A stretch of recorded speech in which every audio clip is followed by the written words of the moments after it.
I think we've lost you there, Kat. No, I just stopped talking. Oh, okay. I was hoping someone would Fair question enough. me. That's okay. That's okay.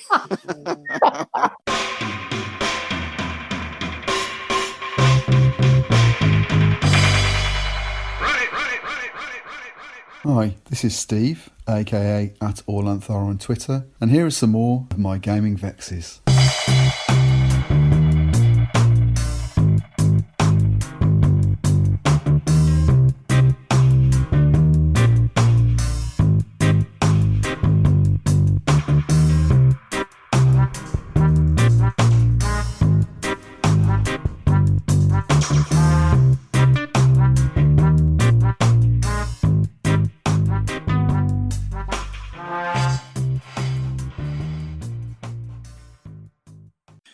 So, shall we do the traditional round of introductions?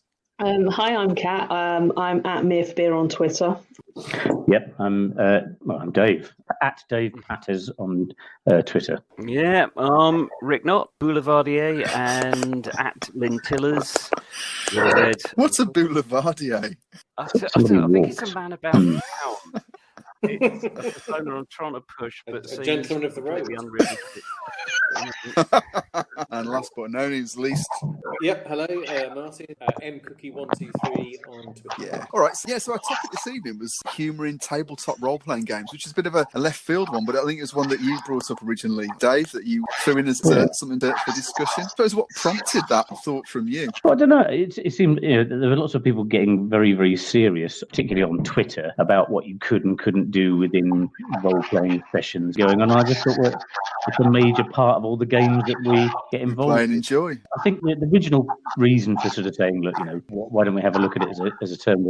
I had a couple of people was horrified. I'd posted something that I thought was quite funny and was a funny episode within a Call of Cthulhu and a Down Darker Trails. Okay. What happened? What was the occurrence? Well, as we all know, F-Side Games, Ed Kearney, for the fourth time in a row, his character had a bout of insanity in a Down Darker Trails thing, and he went insane. And because it was a sort of a flashback to his character had been in the charge of the Light Brigade, he decided he shouted "charge" and leapt out of a window. Okay. Which was at the time clearly very funny. Yeah. Less so now as I'm relaying it to you, and to everybody in the game, it was very funny. Yeah. But it was how far could you take that? So what was the feedback that you had? Was it around because it was to do with mental health issues? Yeah.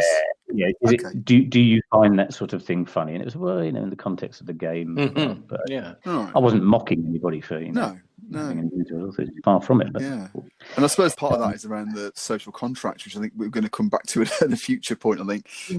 So it's different when you've got a group of friends who know each other and everyone understands where you're coming from. I think certainly when you're running that sort of game at a convention, when I start running something like Cthulhu Hat, for example, I say, look, this game, it deals with issues of mental health and insanity and those sort of things. And if that's something you find difficult, we have an X card, it is going to come up in the same way as actual, extreme violence is going to come up in most role-playing games I've ever been involved in. If that's not something you're interested in, then perhaps that particular game might not be the one for you. Yeah. Okay, so I suppose we can come back to humour in games in the second half of the conversation, but I wanted to touch on humorous games and then there's humour in games. And I mean, humorous games, my experience of them is probably fairly limited. I mean, I'd say it was Paranoia was my clear experience. What about anybody else? Anyone got any different things they've played? So-called funny games? I would probably say Tales of Asquaria, which is the My Little Pony role-playing game. If you're playing it with adults, it is all humour. Yeah. It really is. I mean, you're not fun. You're playing a pony. It's not going to be a serious game. You can have things like quirks. So one of the quirks can actually be makes fun out of things. Okay. And things like that. So it is a deliberately silly game. And if you go into it too seriously, you're going to kind of fail a bit, really, to be honest. So for me, I'd say Tales is probably the one that I've played the most at club as one shot. And I've always found everyone walks away laughing and has a good time during the game with a lot of laughter. But is that explicit? Because I've never even looked at it, to my shame. I know. Certainly it's on my buy list for the future. But is that something that the game is explicit about? It's meant to be funny. So, for example, a game like Toon is explicitly this is about being funny, and it's a humorous game. It certainly does say that everyone is there to have fun at the table. The way it's all set up, because it's quite cartoonish, but it's set up in a similar vein, I think, to allay for comedy moments. Right. The main bulk of the game actually is friendship is magic, so you're supposed to work together and etc. etc. etc. But there's a lot of humour in it. I mean, you can't place anything too serious, when you're running around with a pony, really. A bit like Paranoia to a certain point. The Paranoia I find is more gallows humour quite often, but it's a big part of the game, massive part of the game. Yeah. I think Paranoia is one that we may all have had experience of at some point. I mean, I did play one game of Paranoia. That was at the first grog meet, and it just immediately descended into people actually sort of shooting each other within 5 minutes, which is basically seems to be what happened. I mean, my main experience of a game like that would be Tunnels and Trolls. Yeah. I mean, I do like TNT, quite apart from the fact it can flex to be kind of serious. But I've played things like, Uncle Ugly's Underground. That's the one with the trolls in zoot suits and arbalests in violin cases. I haven't come across that one. It is huge fun if the players actually buy into it. But I'll go with, unfortunately, I do actually go with Lou Pulsifer, who said very few players in the UK play D&D in serious vein. Yeah. I think TNT just throws up his hands and says, okay, fair enough. If you want to do it like this, let's do it like this. But it is we had a lot of fun with that. I think TNT is very reflective of the creator. I mean, having listened to interviews with him, he sounds like he's a guy who enjoys a laugh in a very particular way. But it was a lot of fun, and the players really played up to it. The fact did they try and actually tease the demon that's got about 1 billion dice or something like that, just to see what would happen? This is a one shot, and you never know. And it was huge. It was a great laugh. But it's one of those ones for a campaign. I think that's the thing, isn't it, really? I think we can all agree that the games we play, we all enjoy. And if you're enjoying something, there'll be humour there because it's fun, and hopefully you enjoy the company of the people that you're playing with. But then, as you say, there are games which are explicit. So not explicit in that way, but explicit in a humorous way. So Paranoia, as you say, that's one where essentially you are trying to just kill each other. I've played Paranoia and run Paranoia back in the pre-Deep Freeze, and as a GM, I just enjoyed it because I got to kill all the players, and it seemed like it was more fun for me as the GM to tease the players rather than it was for to actually playing. I suppose there's limited enjoyability for that, really. So I've got no experience at all of games that you would categorise as funny. I've never played Toon or Tunnels and Trolls or Paranoia. And I suppose one of the things I reflected on was, so I used to go to Games Workshop and I'd see the games in the boxes like Paranoia and Toon and Dinosaurs and Cadillacs, and I would say, I don't want that. That just does not grab me. And I wouldn't say, and those of you who've played with me, I hope would agree, is that I wouldn't say I'm a deeply serious person about...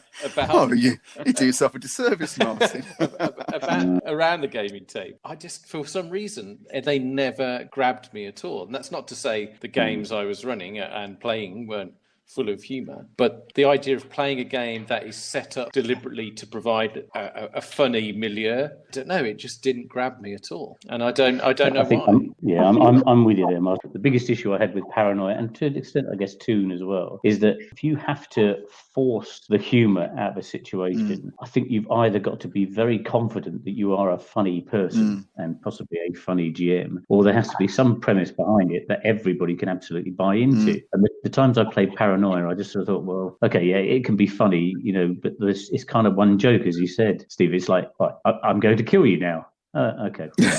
Yes. For the third time. Okay. And the premise of it, I didn't think was quite that good. I haven't come across any of those games that would work well as a campaign or a series. I think that one shot is pretty much all you get with it. That's my opinion. I think that something like Paranoia, it unleashes that player versus player thing, which for most RPGs, that's death for usually the game, isn't it? Because it's bad feeling, really. But I think actually for a one shot, it's just a bit of a laugh. But I think I think it just goes to show that, I mean, if you said, can you list me tabletop role-playing games, there are endless. Can you list me humorous tabletop role-playing games? They're very, very few. I think the one that, interestingly, that has got most longevity behind it has been the Ghostbusters game from West End Games, because although that was based on a funny film, they took the funny premise and turned it into something serious. So although you had stupid stuff happening in the game, actually you built your franchise as a member of Ghostbusters, and you created your base, and you developed new gear and that sort of thing. And although crazy stuff could happen, it wasn't forced. It was more akin to probably what we would do in most other games. So almost that turned the comedy element on its head. The reason why I don't think you'll find so many humorous games written is that humour is very subjective on time as well as the people. So something that was written in the 80s, somebody reading it now may not find that funny because those in-jokes no longer exist. Well, they do for us, because we still live in the 80s. I mean, you don't, Kat, but the rest of us still live in the 80s. In the 80s I was very small, so no, I wouldn't have remembered it. I'm sorry. So the sense of humour is very difficult for people to buy into if it's not of their sort of era, as it were. So I think that's why humorous games don't always work so well. I mean, even now, Toon, I love it because I remember watching cartoons as a kid on a Saturday morning, and I love that world, that madcapness. But younger players at club don't get that sort of random violence, cartoon violence, because it doesn't exist so much in their cartoons anymore. Yeah. You know, you don't generally have somebody shoving a bomb in somebody's pants and running off. They have a slightly different humour now. So it's one of those really weird things. That's why I just don't think that humorous games survive particularly well, unless they've got something like Ghostbusters where you've got a franchise that you can build on. As I say, one shot, you buy the stuff, you play it, and then it's on eBay, pretty much. I mean, interestingly, Ghostbusters goes for up to £100 or thereabouts on eBay, whereas you can pick up Paranoia for 10 quid. Yeah. So I don't know what that says.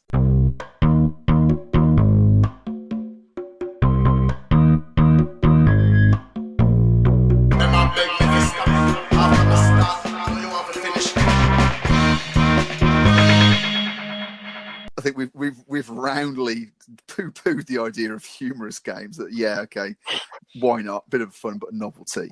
I mean, when we have played a humorous game, when has it worked? Has it again always been down to the chemistry of the players? I think partly it's chemistry of the players. I mean, Feng Shui, if you've got a group of people for a one-shot who are all on the same page, particularly if you're doing that kind of montage into the type of kung fu films, then that is just hilarious from start to finish, because you're not going to take it too seriously, and you're willing to do in-jokes that go with it, and it's always good fun. But I think it is the chemistry of the players. As long as you're all on the same page and you can start to riff off of each other and know you trust that it's not going to go too stupid or too far, then I think that's when it becomes hilarious and it does become a humorous game. I was wondering if it's also something about genre, because, I mean, there is a great podcast, Rule of Three, which is about comedy, and one of the people on that said the funniest thing you could ever hear is a joke shared with a sibling at the back row of a funeral. Because it's got that transgressive thing, but it's also someone who will get all the references, everything that's there. I think there's something, it's like Kat said, about shared references, but also about a genre that everybody knows. Everyone knows the tropes, everyone knows the kind of things that turn up. So everyone's on the same page of that, and everyone can play up to this is what's supposed to happen. And then you've got the thing where suddenly you make sure it doesn't happen. Something very strange happens that's completely against it. So Boot Hill Cowboys, you could definitely play. Yeah, I was just absolutely going to say that idea of archetypes, and you all knowing the archetypes as a group, and so I'm running down Darker Trails as well, or have been until recently, and it's great because everyone knows the cowboy archetypes, and you can really have a huge amount of fun with, you know, the one-armed gunslinger and the drunken sheriff and all those sort of characters. And the crazy old prospector and the mountain man. Sort of exactly. And I would say... Authentic frontier gibberish. Yes. And you're really blazing saddles territory, aren't you? And I would say also, because the other games I run occasionally are sort of superhero games. And I think superheroes, if you play it in a kind of much more League of Legends than Arrow...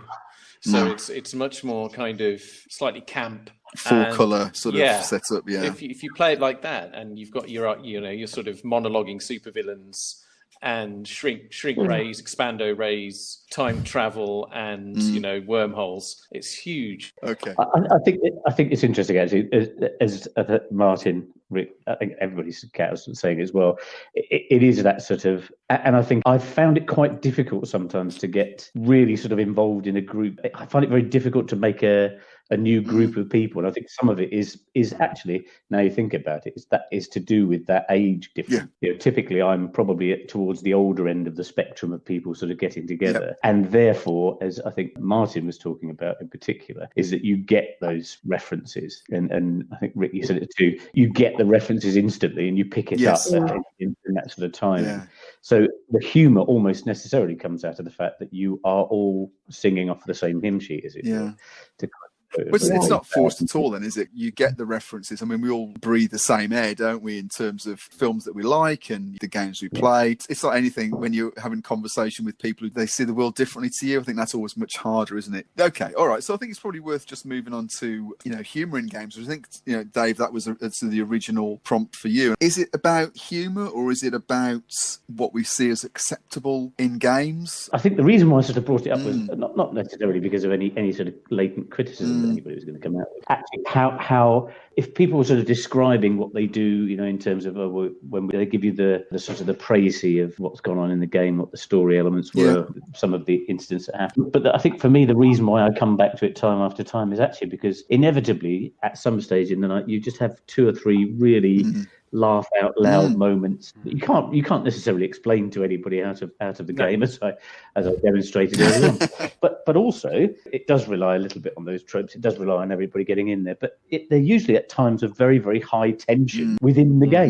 Nobody finds it intrinsically funny that spent 3 days trekking across the plains and here comes another random encounter. It's usually when you're building up, the tension's building up to a sort of a big moment where you're hoping, particularly I play lots of Call of Cthulhu or related games, and you're hoping that tension builds and builds and builds, and then you come to the payoff, and inevitably somebody cracks a joke. And the reason for sort of bringing it up was it seems very, very counterintuitive. You get to this sort of, well, this is the action, and you'd think everybody would be very serious, but my experience is actually then that's the bit when everybody starts having a laugh. I was just interested to see if there are other people's experience, and whether it is it's one of the big central reasons why I think I come back to games a lot. Okay, so let's think about when humour, let's say levity rather than humour, or perhaps it doesn't work in games. So think it's a fine line, isn't it? So your Pelagia game, so your game you ran in the Second Age, Rick, which I wasn't fortunate enough to play on. But if somebody had come to you with a character and called him Bob or Robin or something, and you'd spent a huge amount of time creating the background story, I mean, how would you have felt?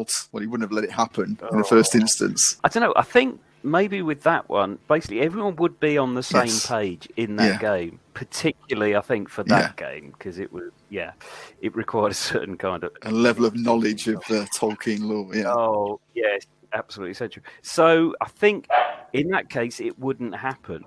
It's just some people are just kind of wandering by, and I remember there was a game I played in of Numenera when one character was called Clive the Violent, and I think it's funny when you say it like that. I do a disservice. It was called Violent. That's somehow better. The thing is, that's the thing. We're all laughing now, but the trouble is, for the poor guy that was running the game. Particularly maybe a game like Numenera, which is all about setting, which is all about something that's completely weird. I mean, that would annoy me, because it's not funny in that sense. You're just being a bit of an arse. I think that's it. I think when you, as a player in that game, anything that breaks immersion, but I can imagine I would find that quite hard. And as a GM, like you said, Dave, sometimes you try and bring it to a certain level of tension, and you've got a script that you're running to in your head, and you get to that point, and then someone makes a joke because you've pitched it to such a degree that somebody has to make a joke. It's like you were saying, at a funeral, people laugh because it's tension releasing. I suppose it's if it goes too far and the joke goes on a little bit too long. So a little bit of humour at that point is absolutely fine. But if you've got maybe a player who is trying to essentially derail the game by being stupid. That analogy about immersion, I think, is a good one. So you could argue, I guess, or you could say that a joke when it's really tense, in the way that Dave was talking about it, you come up for a breath of air, whereas the joke that goes on too long is you've got out the pool. So that kind of immersion does work, but you can't break it for too long. Yeah, I do feel that particularly if you're playing horror games, Call of Cthulhu or Cult, Vampire, if you're building it up, you will find somebody will make a joke right at a peak of it. And that is just purely because as a human reaction, as you say, like a funeral, you make a joke or something to try and almost calm yourself slightly. So just generally, if it's a one-off joke and it's just to do that, I actually view it as quite a compliment as a GM that someone's had to do that because they are that much on edge. But then you very quickly just learn how to deviate that back into the game. You know, there's something about that joke. I always try and listen to the joke when they first make it and then use something in it to pull them back in, it's one of those things. It's a tie-in, but if you do get someone who's just continuously being a bit of a dick with a joke, then that usually, unfortunately, I tend to deal with that with once we have a break for a drink or something, I will pull that person aside and go, are you having problems? What's going on, because it's not fair on the other players, but thankfully I haven't had many of those. I mean, you always get the people who, not necessarily in game, but just in life generally, who are a bit of jokers, and often it's either because they feel uncomfortable and they don't really know how to deal with it, and that's one point, or they're just messing around. In which case, I suppose, feeling uncomfortable, you can manage people or work with people to get through that. If they're just messing around and go, well, I don't think this game's for you necessarily, and it's sort of on your bike in the nicest possible way. Yeah.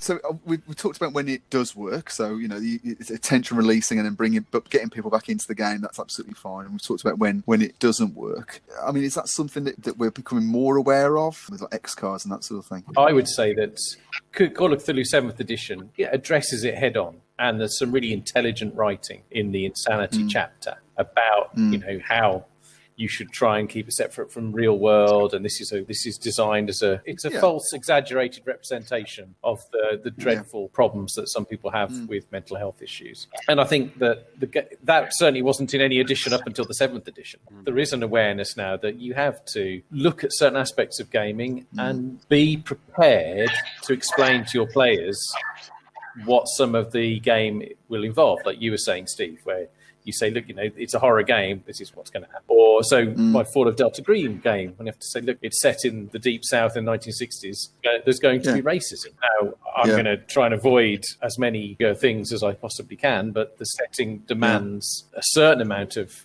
sort of verisimilitude. And you took pains up front to discuss that, but we certainly don't dwell on any of the points. It's almost part of the background. And not necessarily a situation that's laden with humorous episodes either. And yet you had fun in it, and it was fun and funny at times. Yeah.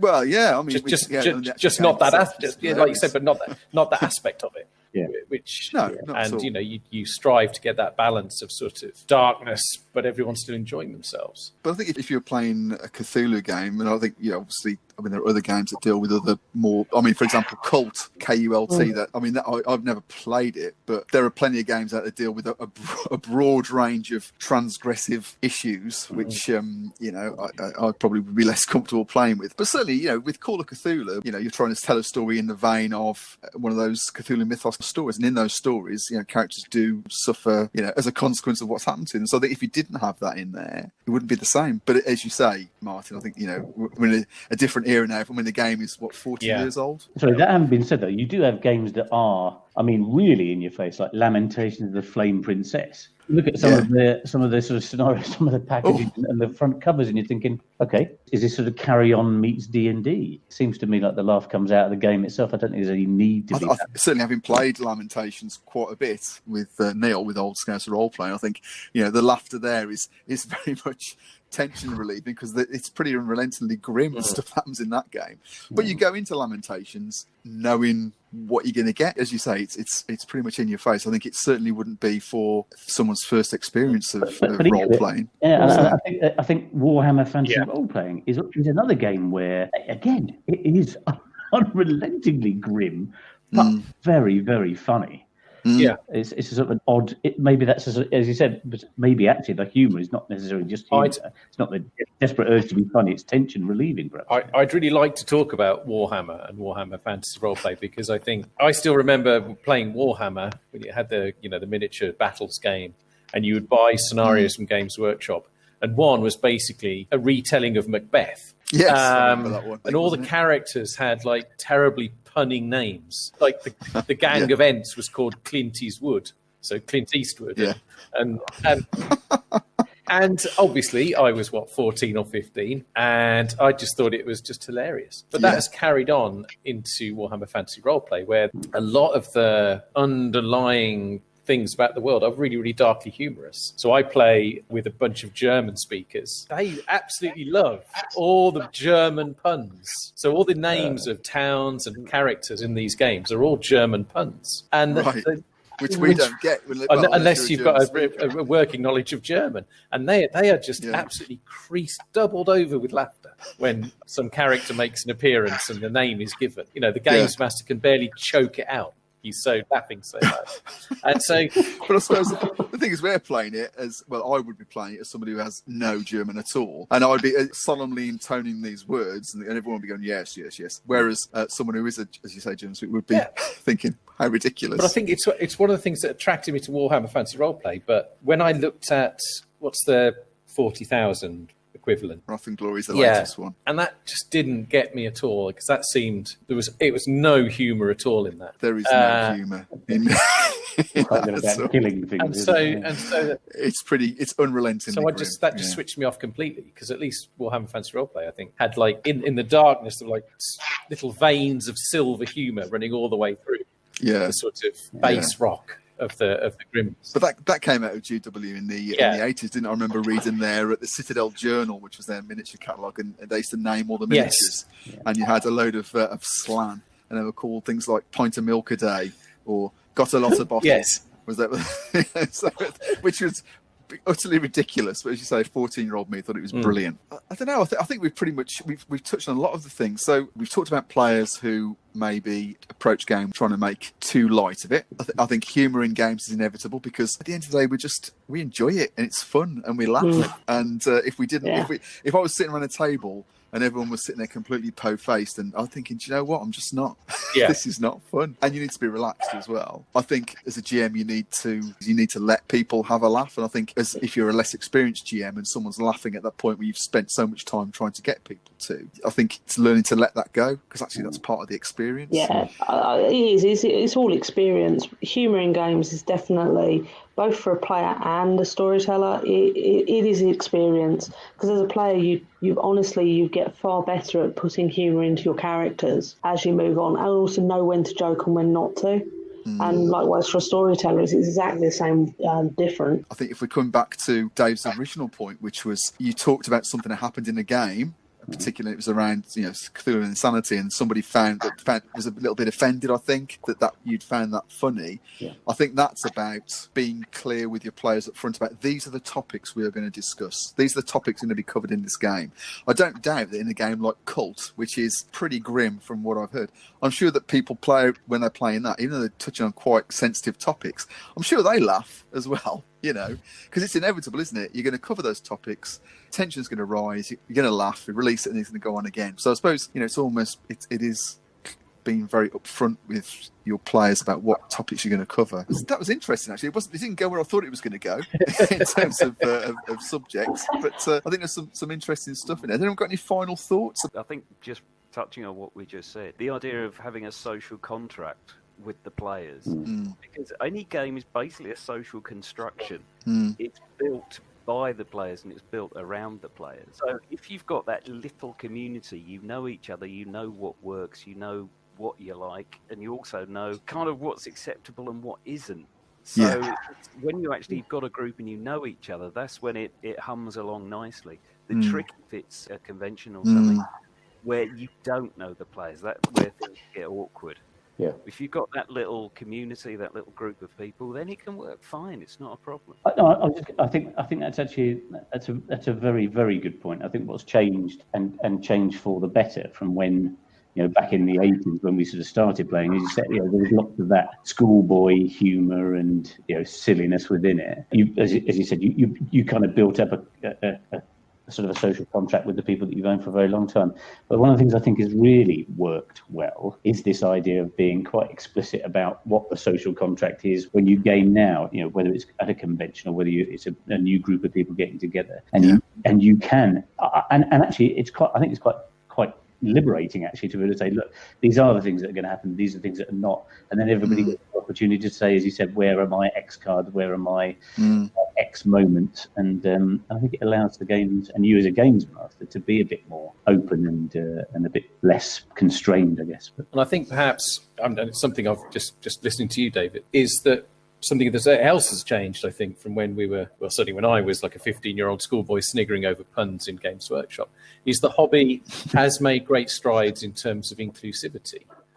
And I think if you want inclusivity, then the narrow sixth form sense of humour that perhaps some of the games that we used to play when we were in the sixth form or thereabouts has had to change. And again, I agree, for the better. And if the hobby is going to become more inclusive, and maybe humour in games does need talking about more often, because it can be a divisive thing as well as a uniting thing if the social contract goes wrong. So, I think maybe that's something as well that has had to change. Yeah, you're right. It's absolutely something that needs to be talked about. But any final thoughts from you, Kat, before we sign off? I agree with Rich and Dave that social contracts are one of the best things that have come out of gaming just recently, because they have made it so much easier for convention games to get people all on the same page before you start running that game, and allowing a bit more humour as well, because people know that it's a safer place to have a laugh. That's the point. They're not going to go anywhere horrible, or they're not going to be mocked, and that does help everybody so much. I think it's one of the best things that has come out recently. Really, I do. Yeah, that and Tales of Equestria. Obviously. Well, I was going to say, when are you going to GM this My Little Pony game? That'd be more than happy to. It's a great laugh. I think you should put it at least do a one-shot, Kat. Definitely. I presume you'll take the reins for the main event. You're for the high jump. That's all I can say. Do you plan out the scenarios, or is it all sort of on the hoof? Don't sat. Right. Okay. I think on that note, Cheers, take it easy. See you soon. Bye. Cheers. Bye. See you, bye. See you Bye.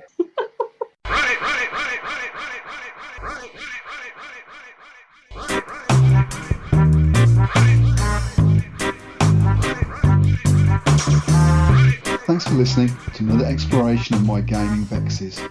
If you've got any thoughts you'd like to add to what you've heard here, or a gaming vex of your own you'd like to offer up for discussion, you can contact me on Twitter @AllLengthR, or you can leave a voice message. The link's on the podcast webpage on Anchor, or can be found in the show notes. Until the next time, may all your games be free of vexatiousness, and be excellent to each other, always.